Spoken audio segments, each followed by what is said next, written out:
suis Yao Vibuka, originaire du Togo. Ça fait bientôt 30 ans que je vis au Canada, et après d'être passé en Tunisie et en France.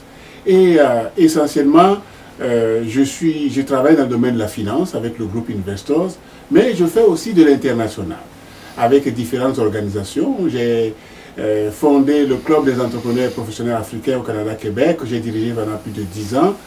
Je suis membre fondateur du Conseil canadien pour l'Afrique, mais dans la communauté africaine, je suis aujourd'hui beaucoup plus connu comme vice-président exécutif de Force Leadership Africain et également l'exécutif et financier du Fonds international pour la diaspora africaine, dont vous entendrez parler beaucoup plus bientôt lorsque nous serons prêts et que les gens vont mobiliser leurs forces. Donc aujourd'hui, je vais vous entretenir brièvement sur qu'est-ce qu'on pourrait faire pour améliorer les relations Canada-Afrique. Voilà. Évidemment, dans mon expérience dans les relations Canada-Afrique, j'ai agi localement en m'impliquant dans l'organisation de colloques, de séminaires et tout ça, mais aussi j'ai organisé des missions d'affaires en direction de pays africains, dont l'Angola, le Gabon, la Côte d'Ivoire, et surtout le Togo et le Bénin qui sont les pays, je suis originaire du Togo, donc régulièrement au Togo et au Bénin qui est le pays voisin. Alors qu'est-ce qu'on y constate? On constate 3 éléments. Le premier élément, c'est la présence, la continuité de la présence européenne en Afrique, surtout en Afrique de l'Ouest, Afrique francophone avec nos amis d'origine française et Afrique anglophone avec là c'est plus diversifié. Il y a les Américains, les Britanniques et tout le reste qui viennent dans les pays anglophones. C'est plus ouvert dans les pays anglophones. Alors, d'un côté, pour les Africains, l'homme d'affaires, c'est un monsieur qui va arriver un jour. Quand on leur parle de développement du secteur privé, c'est un Africain, un Européen ou un Occidental qui arrive un jour et qui vient apporter du capital. Et donc, nous avons des difficultés à développer l'entrepreneuriat local. Cependant, comme je suis du côté canadien, ce que je constate, c'est que donc il y a les Européens qui sont toujours présents. Les Africains voudraient faire affaire avec les Nord-Américains pour l'aspect pratique. Et le Québec aurait normalement un avantage à cause du français. Et les Canadiens sont adhérés en Afrique pour leur histoire. Ce ne sont pas des anciens colonisateurs. Ils voudraient faire ça. Les Africains aimeraient bien se marier avec les Canadiens. Mais on constate que nos Canadiens sont un peu frileux.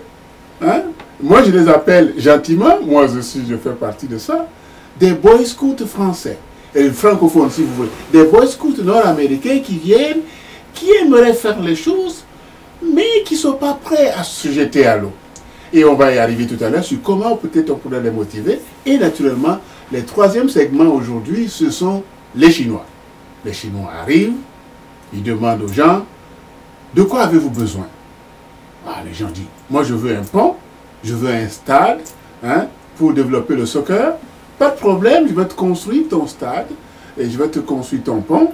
Mais en retour, j'aimerais que tu me donnes une possibilité. Au début, on parle de 10 ans peut-être pour exploiter les mines à côté.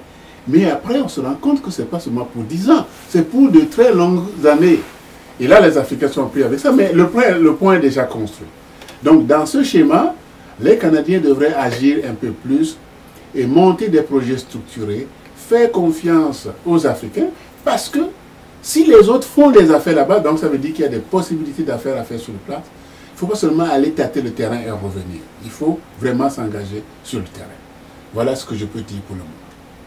Alors, on voit qu'il y a un engouement dans la presse, sous toutes ses formes, sur une éclosion de l'Afrique. On dit l'Afrique et la Chine d'il y a 30 ans. Et on voit qu'on a encore un gouvernement qui a quelques réticences peut-être à appuyer les démarches que font les entreprises canadiennes sur le continent africain. De quelle manière peut-on peut-être améliorer cette perception pour que les Canadiens participent plus à ce développement social et économique de ce continent où, comme vous le disiez tout à l'heure, la contribution canadienne, elle est non seulement espérée, mais attendue? Bon, évidemment, dans la question que tu me poses, je vois que tu me demandes d'intervenir à 2 aspects. Au niveau gouvernemental d'abord. Au niveau gouvernemental, je sais que c'est plus facile de faire une mission en Europe, puis comme récemment dans le cadre de Davos, on se promène de gauche à droite, on fait des annonces, c'est facile. Ça, c'est le passé. Le passé en termes d'exploration, ça existe déjà. Alors que le gouvernement aille ou non, les réseaux existent déjà. Et c'est la même chose aussi vis-à-vis des États-Unis. Mais pour quelqu'un qui fabrique des chaussures, la vieille tradition, ben, là où les gens ne posent pas encore des chaussures, c'est le meilleur marché. Ça veut donc dire que le gouvernement doit investir. Je sais qu'on a fermé beaucoup d'ambassades, c'est dommage, beaucoup d'ambassades canadiennes en Afrique. On devrait faire l'inverse. Alors si j'ai un message à lancer du côté gouvernemental, c'est non seulement réouvrir les ambassades, mais faciliter les démarches pour les gens d'affaires africains qui veulent ici explorer. Parce que moi j'ai constaté en Afrique, les gens ils vont aujourd'hui en Chine comme ils s'en vont aux toilettes, ils s'en vont tous les jours. Tout le monde va en Chine aujourd'hui, c'est très facile. Alors pour venir au Canada, c'est tout un parcours de combattant pour les gens d'affaires africains.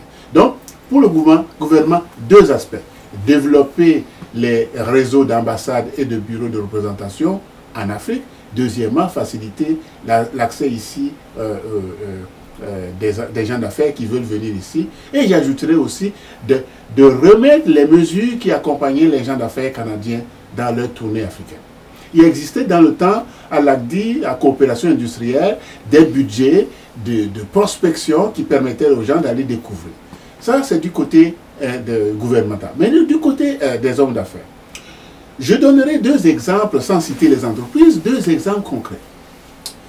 Exemple d'une entreprise d'informatique qui va faire la prospection dans deux pays d'Afrique francophone que je nommerai pas. Et là, les gens lui disent, oui, mais venez explorer, exposez votre projet. C'est moi qui les ai amenés. On est passé de ministère en ministère pour monter le produit. Le produit était très bien perçu. Mais temporairement, le budget n'était pas disponible pour l'acquérir. Alors l'entrepreneur dit, mais je viens de dépenser 20-30 000 $, mais je n'ai pas encore de mandat. Il n'a pas compris que l'homme d'affaires doit être persévérant.